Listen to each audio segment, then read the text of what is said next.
Right, good afternoon, everybody. I'm Mike Bugembe. I'm the Chief Analytics Officer for JustGiving.com. Just so I can get a feel of who's used our product before, if you can put your hand up if you've ever used JustGiving. Nearly everybody. Okay, that's good. So when it comes to explaining exactly who we are and what we do, I won't spend too long on that. So one of the main motivations for me doing this presentation, and some of the reasons why I've done this in the past, is that when people talk about big data or using big data, the success from big data or even data science, they tend to refer to these three organizations. I was on the train the other day, I heard the same thing. I picked up one of those free newspapers, I saw exactly the same thing. The whole article was about data science and the successes in data science, but they talked about these three organizations. So, of course, everyone knows about Amazon's collaborative filter. You've got Google's search algorithm or the Facebook's EdgeRank. The problem with this, when I work with other organizations, it conjures up three really difficult images. First of all, most people say you have to be really large, a big organization with lots of resources. If you look at the three that I put up earlier, they're in excess of 1,000 employees each. The second one is that you have to be tech. You have to be in the tech space. And then thirdly, I've even heard organizations say, look, if I'm in the valley, then we can get this sorted. And these are incorrect images. Not many people start thinking about other industries. So let's say sport. Hands up who's heard of Catapult. Oh, great, a few people. So Catapult, for those who don't know, basically they do injury prevention. They work with most of the large sports teams in the US that tend to win their respective leagues, and they're able to predict people's injuries. But Moneyball, who's read the book Moneyball by Michael Lewis? Great. Another good example of how somebody on a shoestring was able to use analytics to solve their strategic goals. He was basically used analytics to identify which players to hire and also the strategies that they would use in their respective games. Another industry that not many people think about when it comes to big data and data science is law and enforcement. Mark 43, anybody heard of those? Okay, great. They're putting police work into the cloud.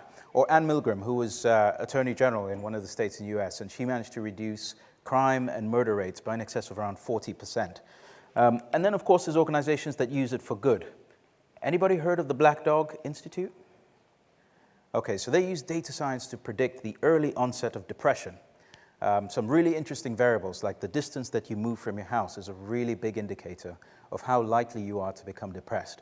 And then, of course, there's JustGiving, who I'll be spending a lot more time with. Now, despite all of these successes, the truth is, with a lot of organizations, trying to get value out of big data and data science is hard.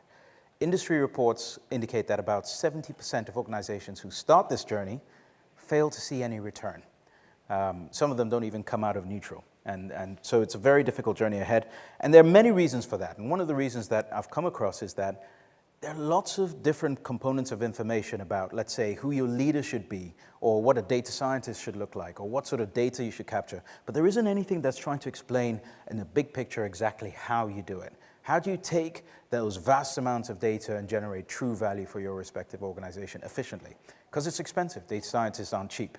And so what I'm going to do now, over the next few minutes, is take you through our story here at JustGiving, and how we as an organization have successfully, over the last 5 years, harnessed the power of big data and data science, found some really strong individuals, and managed to get some significant value from that.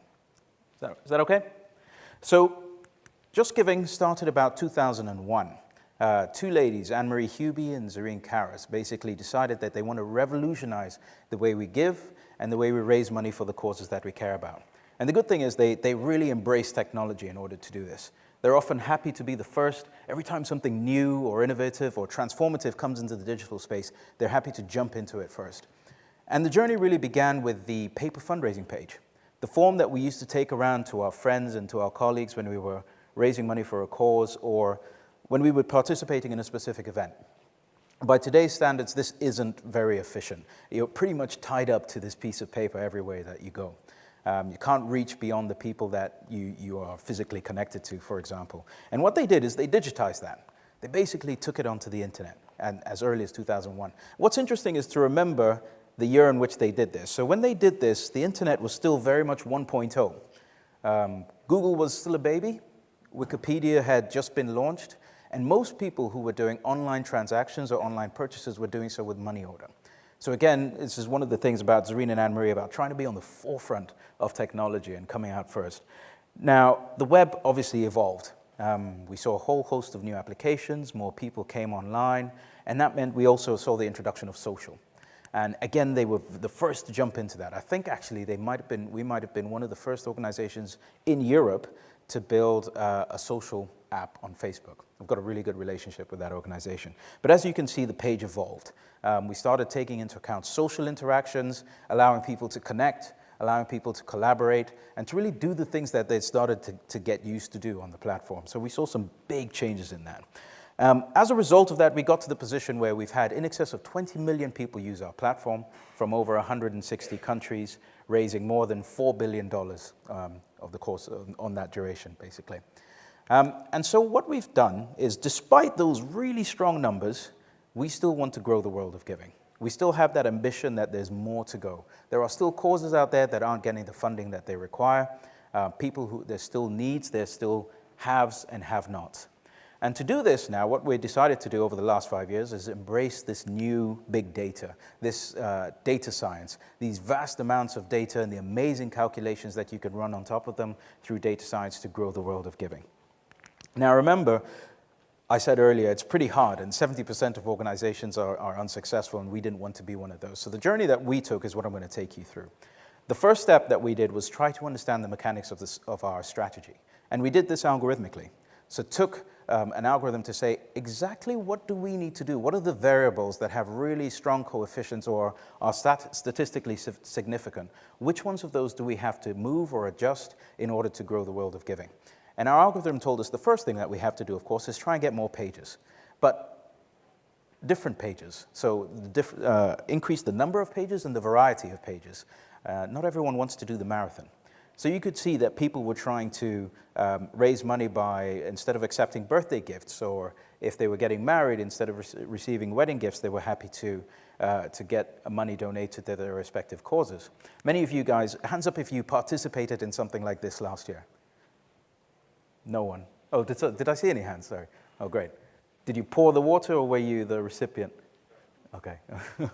No one else was brave enough to do that. So a lot of people were finding creative ways to start raising money, and that's what the algorithm said. And one of the tasks, therefore, was how could we algorithmically identify people who are likely to fundraise, likely to create a page, and also what event should we suggest to them, so that it's beyond the marathon, not something sporty. Not everyone wants to cycle from London to Brighton, clearly.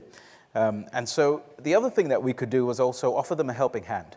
Fundraising isn't the sort of thing that you do every day. So you don't typically know exactly what you have to do. You don't know which images to upload on your fundraising page. You don't know how to tell your story.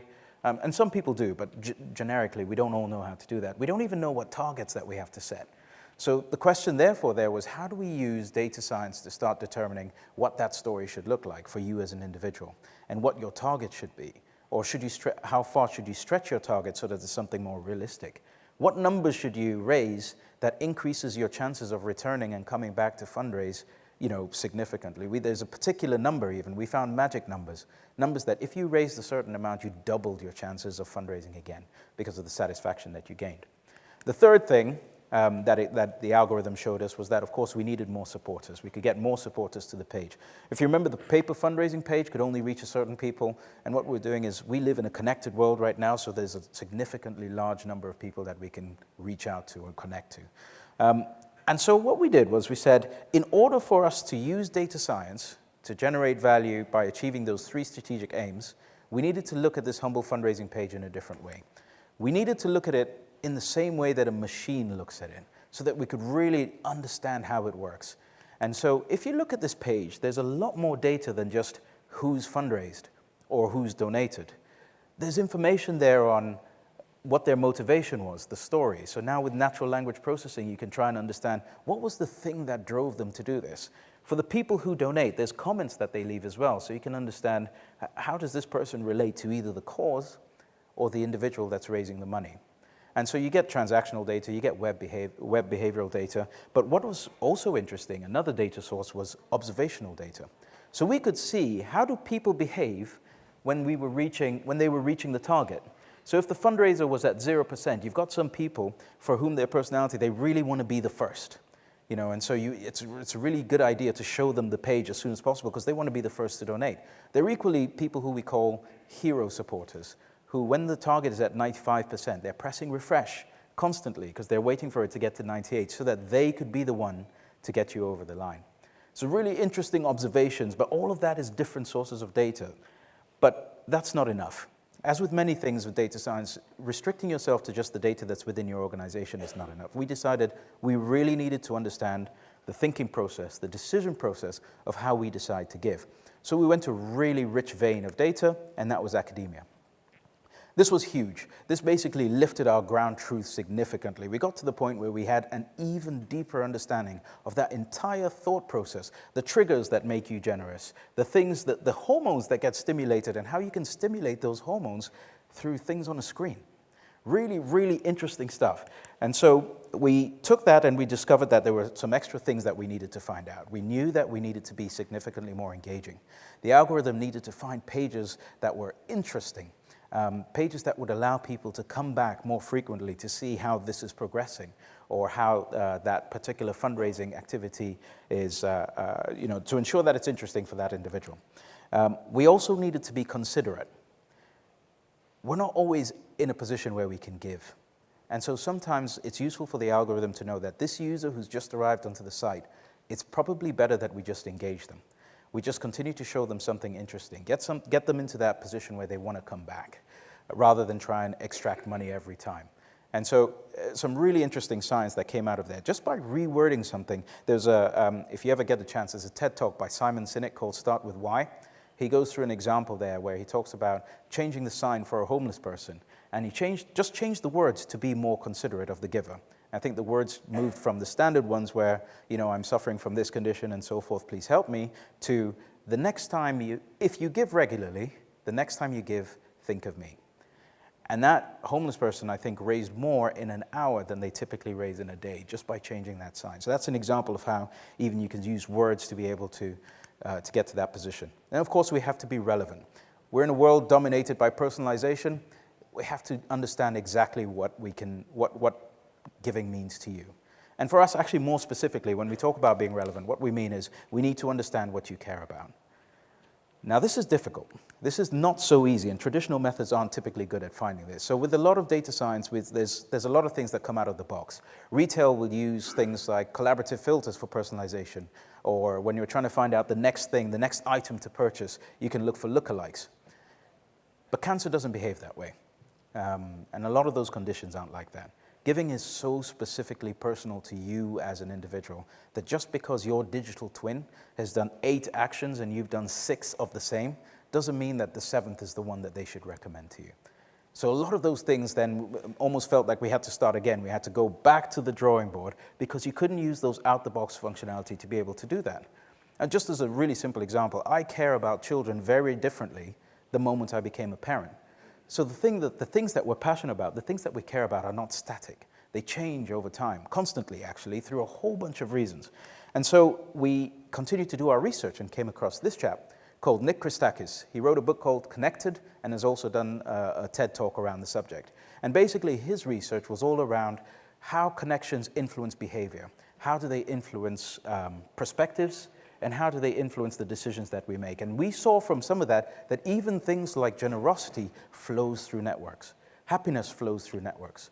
Crime flows through networks. And networks are just a collection of people and a connection between those individuals. With that research, we were able to take that and discover that we have that same connection data. On a fundraising page, you could see that most people, even just by looking at this picture, were doing that because of a connection that they had. Somebody that they knew, someone that they were somehow connected to. And more so, the people who were giving to them was also another form of that connection. And you could understand the context of that connection in a really different way. Whether they made a joke when they were giving that donation, maybe how much they gave. Was that connection strong between the two individuals? Or was it strong because that person was also affected by a similar ailment or that cause?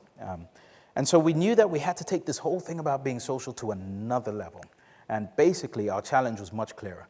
Because we had connections in place and we had social activity, we had access to graph theory.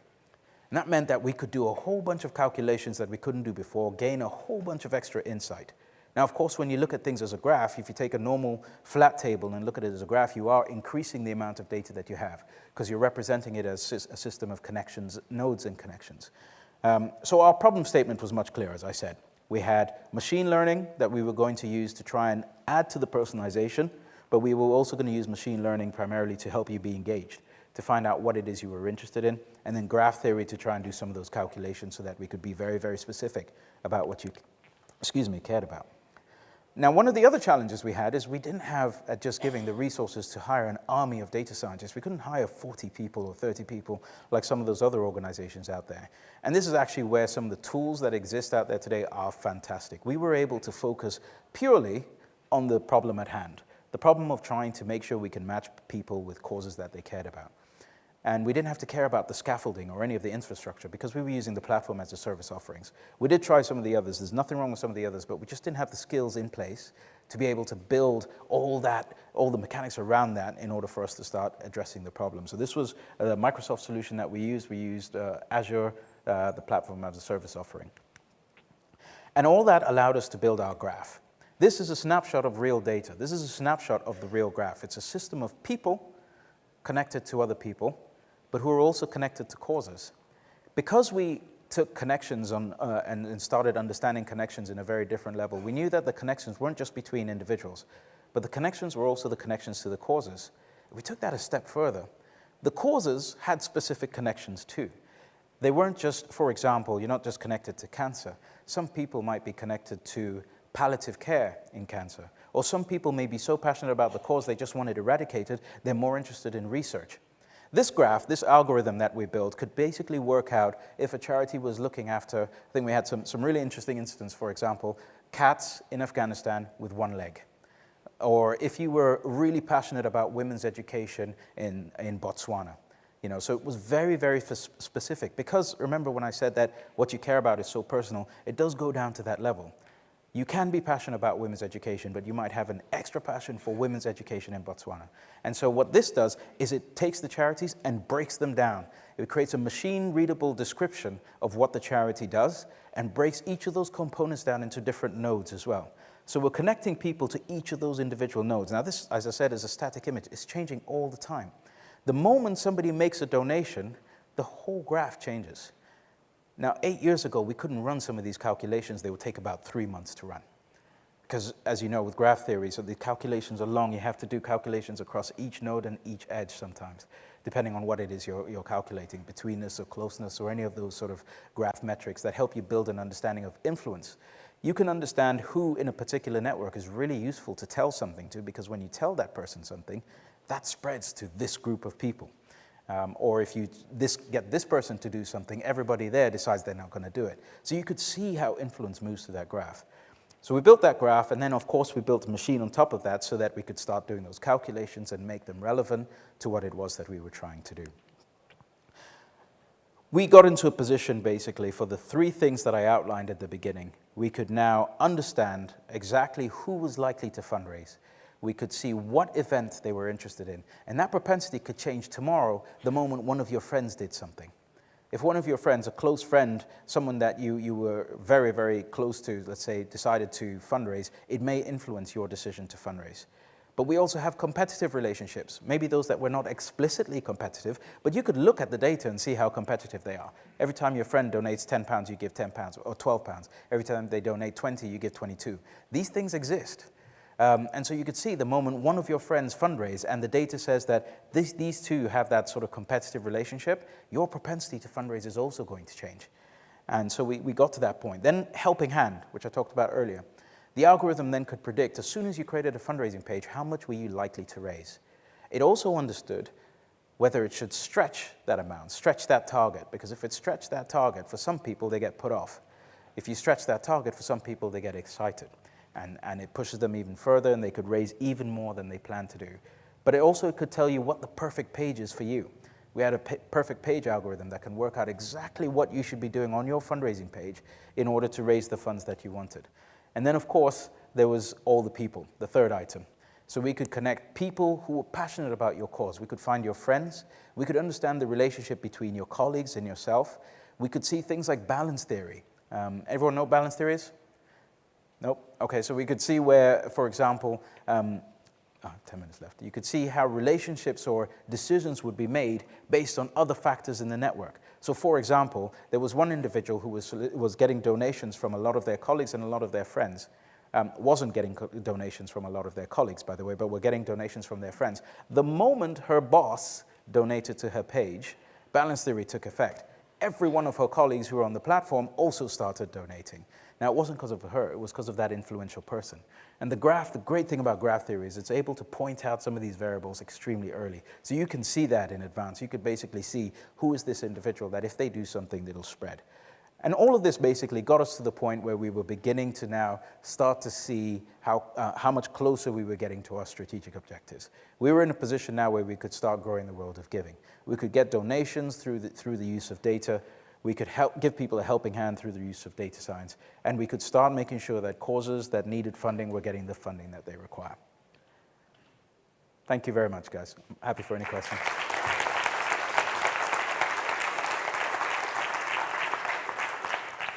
So I think I've got time for questions, yeah. Any questions? Yes. Yeah. Don't feel under pressure, but how much would something like that have cost you? Oh. I can say it later. Please reiterate the question. Yeah, so the question was how much would something like this cost? Of course, there's the cost of the team, the cost of the technology. The cost of the technology, fortunately now, is actually a bit more affordable if you set it up correctly. And that's one of the advantages of the platform as a service offering, because actually we didn't have the skills until recently. We didn't have the skills. I think my colleagues one of my colleagues is here who knows how to set it up correctly so that we could get the benefit from it. So if you don't know how to do that, then I would say you go for the platform as a service offering. Getting data scientists is not cheap. And I think one of the difficulties around that is also understanding exactly what is a data scientist. Is it somebody who's purely a statistician or somebody who has the intellectual curiosity and a PhD background?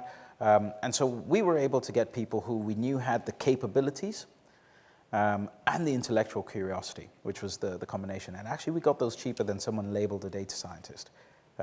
So I couldn't tell you the overall cost. There are cheaper ways of doing it, and also stuff like this could really go through the roof if you're not careful. Yeah.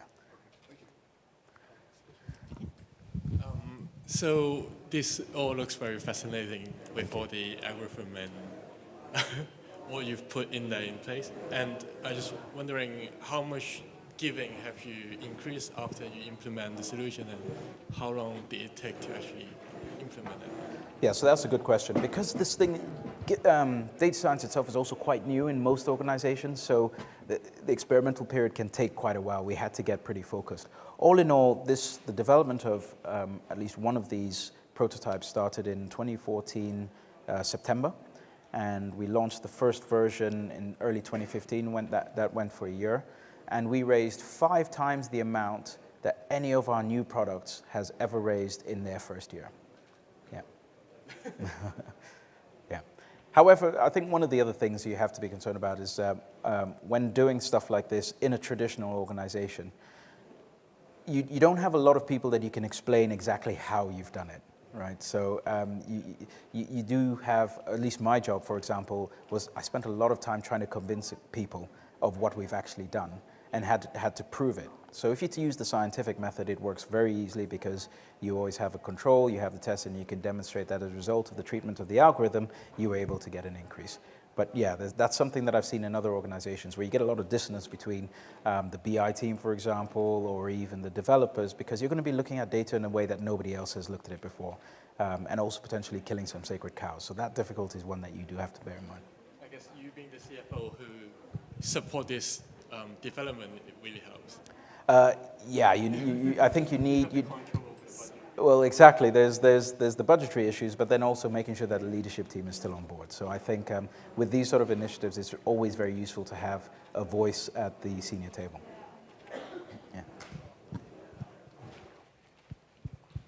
Yeah. Fantastic talks, thank you. As a charity organization, did you consider to give your data to academia or to just make it publicly available to maybe improve other charities or to get some insights from the community? So when working with academia, there's a quid pro quo relationship that you can have, because most of academia, they're more interested in publishing.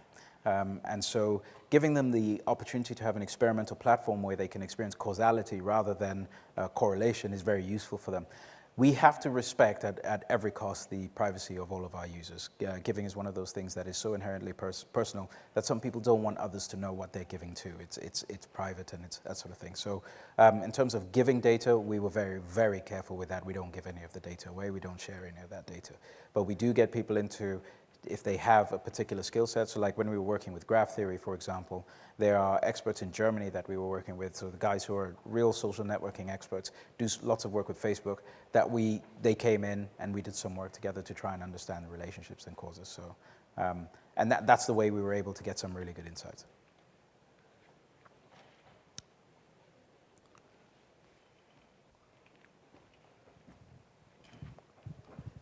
Hi, Mike. Hi. Thanks so much for sharing your story of JustGiving with us. I'm curious to know if there are any other players in this data for good movement, because I've heard of tech for good, I've heard of apps for good, and I haven't really heard much around data for good. So are there any players in the space? Is there any kind of groups or anything happening that us here can get involved with? There are meetups. Actually, Richard, do you know of any by name? There are a couple of meetups that I've seen. There's also an organization which I've just... DataKind, that was it. Yeah, so they do, very similar to Kaggle, right? Where they have some opportunities where you could share your data if you're one of those in the not-for-profit sector, and they could help put competitions or their hacks that I've seen as well around this particular space. So that there is a growing amount of work taking place here in the public domain, but I think there should be more, like, basically like you say. Hi, do you have any sense as to the longevity of the validity of your conclusions that you reach? I mean, do you feel that you have to run the analysis every 6 months, every month? It's good once set? Yeah, that's a brilliant question. I think there's a risk with some products where you could launch it and say, that's it, it's going to work. But if you remember, the machine is restricted to the data that it has, and we as human beings get access to more data than the machine has at this particular time. So we see, we hear, we taste. There's a varying amount of data that comes into play with some of our decision making. And if you're not careful and you rely on just the data that you have to create that initial conclusion, there's a big risk. So we do constantly monitor it. It has to learn. There are algorithms that I think we released early 2014 that aren't performing in the same way, and that's actually, if we get more data, we get a better understanding of what's changed or what we never included the first time we basically run the test. And it's one of those things. It grows. The more data you get, the more accurate you get. In fact, that was a question that we had some time back. Do you gain more by getting a more sophisticated algorithm, or do you gain more by adding more data to an algorithm? And actually, when we're adding more data to an algorithm, you're seeing double-digit growth, double-digit improvements in the success of that algorithm, as opposed to changing the sophistication of that algorithm. So constant monitoring, definitely something that's always required.